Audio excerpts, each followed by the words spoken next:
Assalamualaikum warahmatullahi wabarakatuh. Let me introduce myself. My name is Rahima. I'm from RPL Batch 5. Now I'm going to explain about avoiding plagiarism. Bagaimana sih cara menghindari plagiarisme dalam penulisan akademik?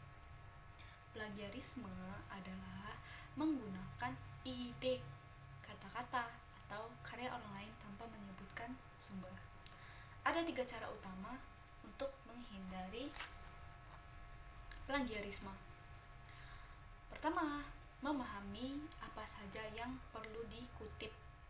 Menuliskan ide dengan kata-kata sendiri. Namun, fakta umum tidak perlu dikutip. Yang kedua, mengutip dengan benar. Kamu bisa menggunakan direct quotation atau kutipan langsung dengan tanda kutip. Atau indirect quotation, parafrase. Nah, menggunakan bahasa sendiri. Yang penting tetap memberi sumbernya. Nah, yang ketiga, menggunakan teknik parafrase dan rangkuman dengan benar.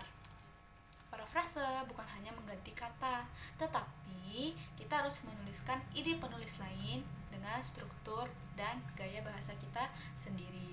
Setelah parafrase, tetap wajib mencantumkan sumbernya.